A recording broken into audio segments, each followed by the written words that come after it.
북한이 러시아에 1000만 발 규모의 포탄을 공급할 예정이다. 지난 18일 러시아 매체 프라우다가 북한이 러시아에 122mm와 155mm 포탄 1000만 발을 공급할 가능성이 있다라며 러시아 정치학자 유리 바란치크의 말을 전했습니다. 1000만 발은 그동안 러시아가 전쟁에서 쓴 포탄의 양과 거의 같은 양의 엄청난 물량인데 러시아가 10년간 생산해야 할 양이라고 했습니다. 그런데 군 관계자는 러시아 매체가 공급한다는 1000만 발의 숫자가 현실적이지 않다며 북한이 1000만 발에 달하는 포탄을 비축하고 있을 가능성은 희박하다고 보았습니다. 또한 설사 1000만 발을 가지고 있더라도 국제 제재로 원료 수급이 어려운 북한이 자국 포탄 창고를 비워둔 채로 모두 러시아로 보낼 리가 없다고 했습니다. 일각에선 이를 두고 가짜뉴스, 심리전이라고도 해석하고 있습니다. 그런데 만약 북한의 탄약이 1000만 발, 아니 그보다 적은 양이 러시아에 간다고 해도 지금 우크라이나의 상황을 보면 그리 우려할 것이 아니라는 말이 나오고 있습니다. 북한의 탄약이 이미 우크라이나 전쟁에서 쓰이고 있는데 성능이 형편없는 것으로 드러났기 때문입니다. 또한 지금 우크라이나 전장에서 북한의 포탄 실체가 드러나면서 한국과 북한의 포탄에 대한 비교가 이루어지고 있어 화제가 되고 있습니다. 우크라이나 국방부 소속 키릴로 부다노프 준장은 지난 13일 현지 매체와 인터뷰에서 러시아가 이미 한 달 보름 전부터 북한제 무기를 공급받고 있다면서 122mm 단장 로켓탄을 거론했습니다. 지난 6월에서 7월에 우크라이나군이 122mm 단장 로켓포를 의미하는 한글 방 122 표시가 있는 로켓탄을 압수하기도 했다고 했습니다. 우크라이나군은 남부 자포리자 전선에서 북한제 122mm 포탄을 우방국들을 통해 입수해 그라드 단장 발사 시스템에 장착해 러시아군을 공격하는 상황이 벌어졌습니다. 그런데 문제는 북한제 포탄은 대부분 1980년, 1990년대 제조된 것이라서 불발률이 엄청 높았다는 것입니다. 한 그라드 단장 로켓 발사 병사는 포탄의 신뢰성이 낮아 가끔 미친 짓을 한다라며 발사대 근처에 접근하지 말라고 말할 정도였습니다. 한국은 미국이나 서방이 우크라이나에 포탄을 보내고 이를 채워주는 우회적인 방식으로 지원한다고 했지만 지난 5월에는 비밀리에 우크라이나에 수십만 발의 한국 포탄이 전해졌다는 보도도 나온 바 있습니다. 이미 상당량의 포탄을 비축하고 있는 한국의 포탄이 우크라이나에 간 것으로 알려져 있는데 북한의 포탄이 러시아로 향하면서 우크라이나 전쟁에서 남북한의 포탄으로 전쟁이 벌어지고 있는 상황이 되고 있습니다. 앞으로 전쟁이 길어지면서 포탄 부족으로 인해서 한국과 북한의 포탄이 추가적으로 갈 가능성이 있다며 그렇게 되면 전문가들은 한국과 북한의 포탄의 차이는 더욱더 명확해질 것이라고 했습니다. 한국은 지금 전 세계에서 가장 많은 탄약을 비축하고 있는 국가입니다. 현재 한국이 보유한 105mm 포탄은 약 340만 발, 155mm 포탄은 360만 발 정도인 것으로 알려져 있습니다. 우크라이나 하루 3,000발 정도의 155mm 포탄을 소모하고 있는데 한국은 155mm만으로만 따져도 지금까지 소모된 포탄의 2배가 넘는 양을 가지고 있습니다. 이렇게 한국이 많은 포탄을 가지고 있는 이유는 1000대 이상의 K1 전차와 3000여 문의 자주포를 운용하기 때문인데 한국산 105mm 포탄, 그 중에서도 날개 안정 분리 철갑탄은 세계 최정상급 성능으로 정평나 있습니다. 현재 유럽에 보급된 105mm 전차포형 철갑탄은 독일제 DM33 모델로 2000m 거리에서 균질 아비악 강판 420mm밖에 관통하지 못합니다. 포탄 상태가 불량해 그 위력은 더욱 떨어질 것으로 보이고 있습니다. 반면 한국이 개발한 K247N 철갑탄은 무려 550mm 관통력을 발휘해 2000m 거리에서 증가 장갑을 장착하지 않은 러시아군 T-72 전차를 격파할 수 있습니다. 이 때문에 지금 전장에서 한국에서 온 포탄이 서양이 지원한 전차에서 발사해 엄청난 힘을 발휘하고 있다고 했습니다.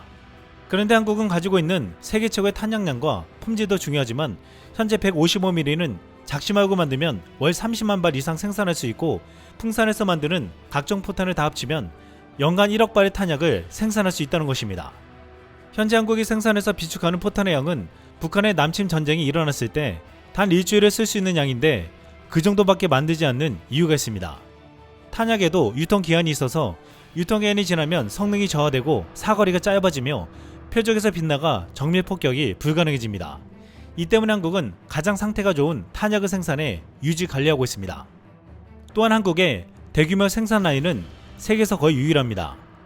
탈냉전 이후 유럽에선 105mm 전차포탄 생산 설비가 사라졌지만 그 사이 한국은 M48 계열을 포함해 1500대가 넘는 105mm 전차포 탑재 전차를 유지하고 전차에 쓰이는 포탄을 비축하기 위해 대규모 생산 라인을 가동해왔습니다.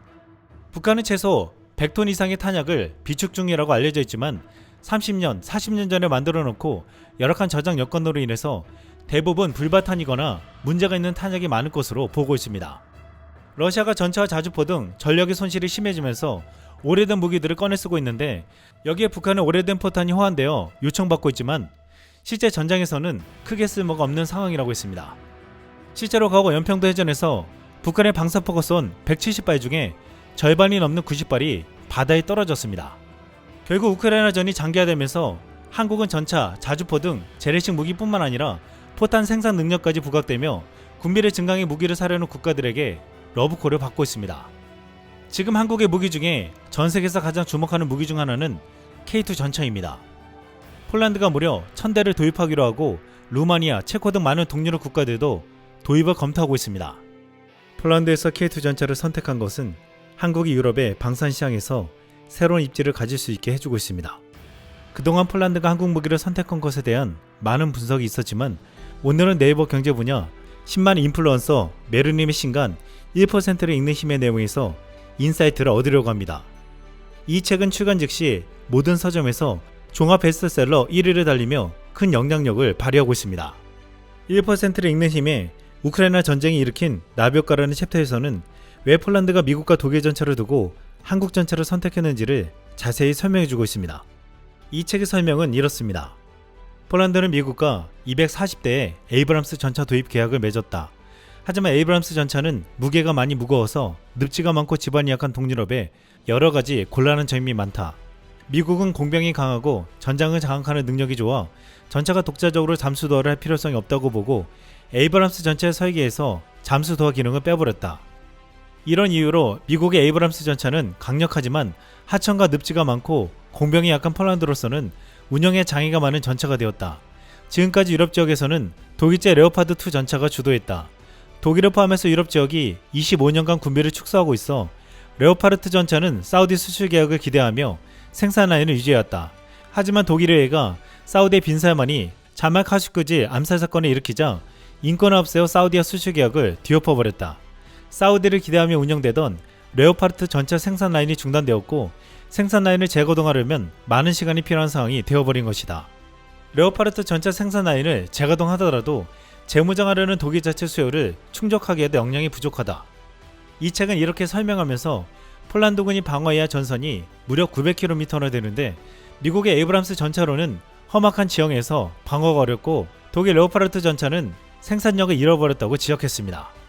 한국의 K2 흑표 전차는 미국 에이브람스 전차보다 훨씬 가볍고 자체적인 도하 능력을 가지고 있으며 기능을 조금만 보강하면 폴란드 웬만한 하천은 K2 전차의 자체 도하 능력으로 공병의 지원 없이 건널 수 있다고 말했습니다. 또한 이 책에서는 현재 폴란드가 원하는 수준의 무기를 만드는 서방권 나라는 미국, EU, 이스라엘, 일본, 한국 정도인데 원하는 기간 내 원하는 수량을 공급할 수 있는 나라는 현재 한국이 거의 유일한 것 같다고 말했습니다.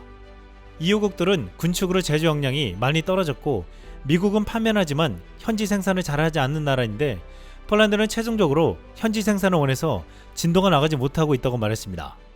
이렇게 1%를 읽는 힘에서는 한국의 K2 전차를 왜 폴란드가 선택했는지를 자세히 말해주었습니다. 실제로 미국은 자국 내 생산을 강조하고 있습니다. 또한 방산조달 규정상 자국 업체만 주 당사자로 계약이 가능하고 해외 기업은 미국 기업의 협력업체로 참여가 가능하도록 하는 등 진입장벽을 높게 만들어 놓았습니다. 게다가 미국은 기술 이전도 거의 해주지 않기 때문에 추가 비용도 만만치 않게 됩니다. 이 때문에 유럽을 비롯한 많은 나라들은 군비를 증강하면서도 자국의 방산기업들을 살리고 고용과 경제적인 효과를 누리기 원하기에 많은 국가들이 미국산 무기보다도 한국산 무기를 대거 도입하는데 눈을 돌리고 있다는 것입니다. 실제로 한국이 많은 나라들에게 매력적인 가장 큰 이유 중 하나는 뛰어난 기술과 빠른 생산 능력과 더불어 현지 생산입니다. 최근 KF-21의 분담금을 인도네시아가 오랫동안 내지 않아서 속을 썩게 했는데 유해가 KF-21 프로그램에 공식 참가해서 인도네시아가 내지 않은 금액을 낼 것이라고 보도되고 있습니다. 여기에 카타르와 사우디도 관심을 보이고 있다는 말이 나오는 가운데 인도 매체 유라시안 타임즈는 한국 전투기가 폭풍을 일으키고 있다며 FA-50에 이어 KF-21 보라매가 항공시장에서 큰 파급력을 발휘하고 있다고 말했습니다. UAE는 방산뿐만 아니라 원자력, 에너지 등 한국에 총 300억 달러, 한화로 약 40조 원을 투자하기로 했습니다. 폴란드도 한국과 방산뿐만 아니라 원자력과 우크라이나 재건 등에서도 긴밀한 협력을 꾀하고 있습니다. 이외에도 반도체와 전기차, 배터리, 조선 등 한국은 새로운 시대를 주도하는 산업을 선도하고 있습니다.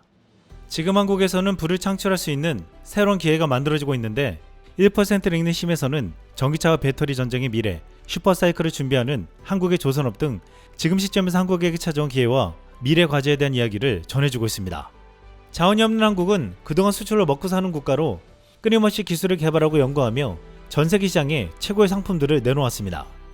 이렇게 준비된 한국은 새로운 시대에 절호의 기회를 잡을 준비를 하고 있습니다. 이상 쓸망이었습니다.